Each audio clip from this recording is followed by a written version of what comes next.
Não vamos ler a palavra de Deus?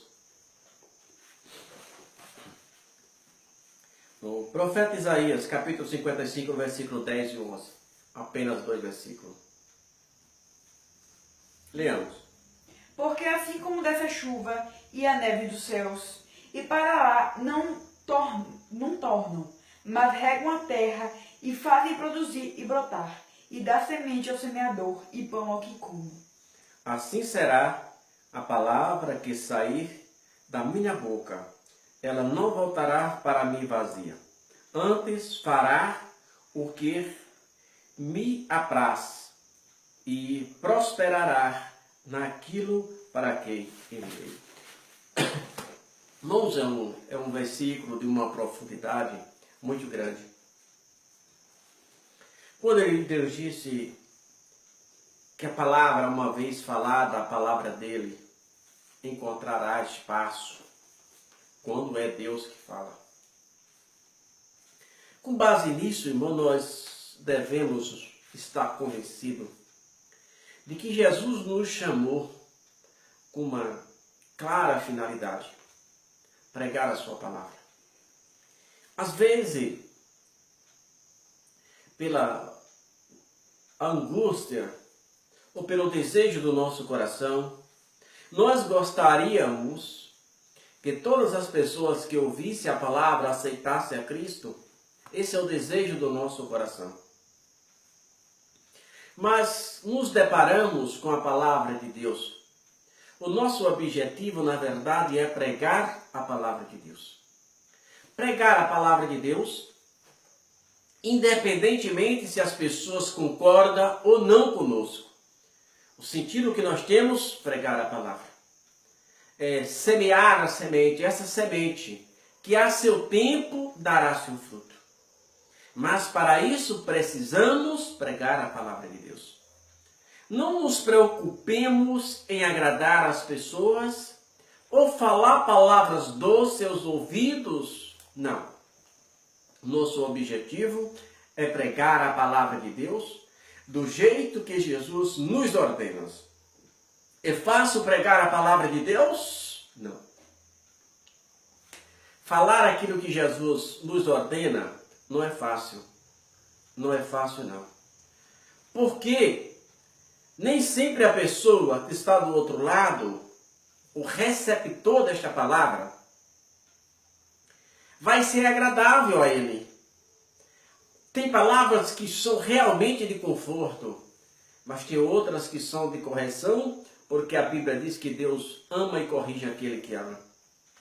Certo é que precisamos pregar a palavra de Deus, independentemente se as pessoas estão aceitando ou não. Você pode pregar um ano todo em um lugar e nenhuma alma aceitar o Evangelho. E você pode ficar preocupado e dizer, então não foi Jesus que nos mandou. Foi. Jesus mandou pregar a palavra dele. Quem convence o homem é o Espírito Santo de Deus, mas a última decisão não é do Espírito Santo. A última decisão é do homem. E se o homem não quiser dar ouvido a esta palavra, Deus não interfere por causa do livre-arbítrio. Deixe-me contar uma história que ouvi de um grande homem de Deus. Disse que certo pastor fora enviado para uma cidade e depois de alguns anos, não sei se foi 2 ou 3, eu não sei, ou foi 1 ano, certo é que tempo fizera e ele não ganhara uma única alma naquela cidade. E ele pensou consigo mesmo e disse, certamente Deus não me enviara.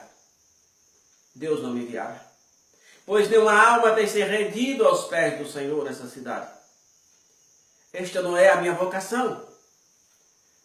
Vou voltar, vou assumir o trabalho, vou assumir a minha profissão. E assim ele fez. Disse, estou fechando o ponto.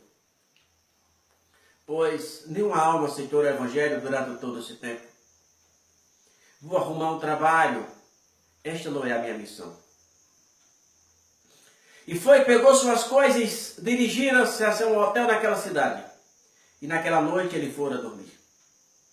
Como ele dormiu pensando em arrumar um emprego, Ele tivera de noite uma visão. E naquela visão, alguém parava o carro e dizia que tinha um emprego para ele. Colocava ele no carro, levava a um lugar afastado, e lá tinha uma pedra incalculável, imensurável o seu peso. E aquele homem parou o carro, próximo àquela grande pedra, tirou um pequeno martelo e deu a ele, e dissesse ao seu emprego: você vai bater nesta pedra. Entrou no carro e foi embora. Às 5 horas da tarde, na hora marcada, o homem parou o carro. E ele estava escorado naquela pedra, sentado, zangado, em conflito consigo mesmo. E virou para aquele homem, e o homem perguntou: por que não estás trabalhando? Meu contrato era até às 17 horas. E ele olhou para ele, o tamanho daquele martelo, e disse: o Senhor me coloca diante de uma grande pedra como essa, e me dá um martelo desse. Como que eu vou quebrar? Preferi ficar parado, porque eu não ia fazer nada. Aquele homem virou para ele e disse: você não ouviu direito. Quando eu saí daqui, eu mandei você bater na pedra. Em nenhum momento eu mandei você quebrar a pedra. Eu disse que era para você, deu um martelo pequeno, que era apenas para você bater na pedra. E quando ele acordou daquela visão, ele viu que estava errado. Jesus não chamara ele para salvar as pessoas. Esta missão não era dele. Quem convence o homem é o Espírito Santo do Senhor. A missão dele era pregar a palavra de Deus. A missão dele era plantar uma terra seca, sabendo que quem dava o crescimento era Cristo. Então este é o verdadeiro sentido da palavra de Deus. Precisamos pregar para as pessoas que ainda existe esperança. Até mesmo para aquele que está jogado, que está ébrio nas calçadas, que não sabe mais para onde vai. Para aquele que não tem um teto.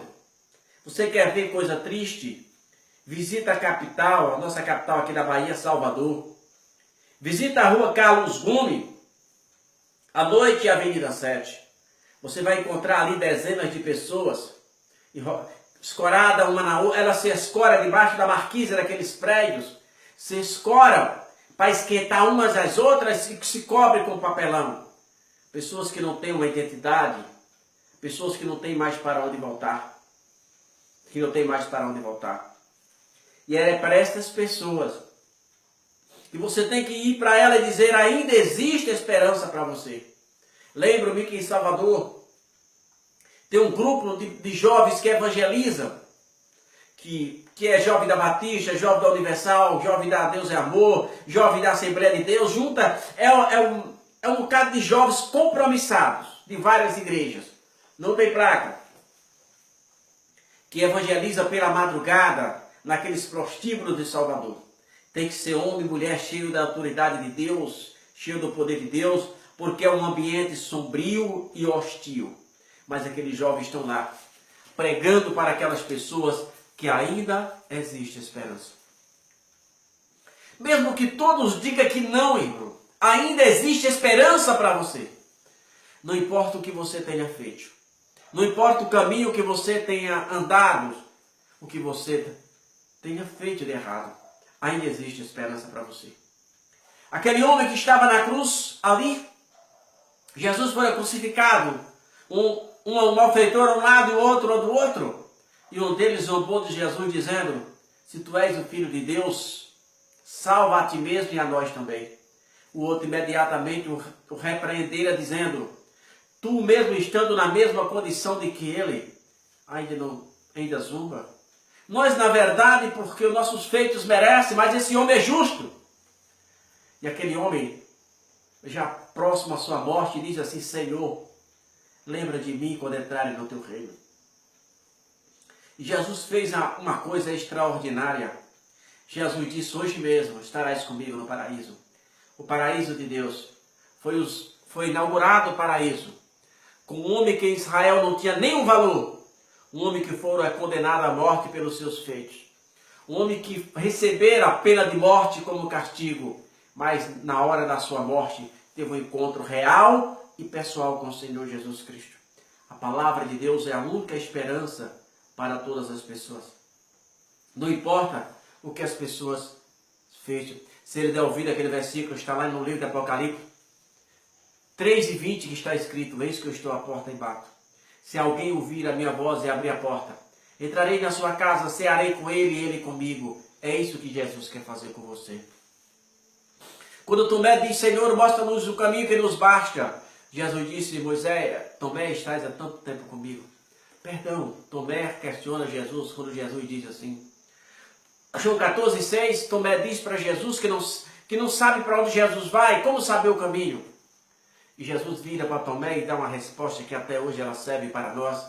Jesus disse: Tomé, eu sou o caminho, eu sou a verdade e a vida. Ninguém vai ao Pai senão por mim. Não existe nenhum outro caminho que o homem possa alcançar a Cristo. Não é caminhar de joelho, quilômetros e mais quilômetros. Não é botar uma cruz nas costas. Não é fazer como alguns loucos que vai para cima das montanhas para clamar a Deus porque acha que Deus vai ouvir lá. Não, irmão. Isso é meninice. A nossa oração é ouvida dependendo do grau de aproximação que você tem com o seu Deus. Deus não te ouve pelo sacrifício tolo que você faz, mas pela obediência à sua palavra. Jesus disse que eu quero misericórdia e não sacrifício. E ele disse que o conhecimento de Deus é mais do que os holocaustos. Escreveu Oséias no capítulo 6, o versículo 3 e o versículo 6. O conhecimento de Deus é mais do que os holocaustos. Então, meu irmão, em nome de Jesus, você foi chamado para pregar a palavra de Deus. Você foi chamado para dizer para as pessoas que ainda existe esperança. Que não tem ninguém ainda. Enquanto os vivos, há esperança para você. Enquanto você tem vida, há esperança. Vivemos numa sociedade podre,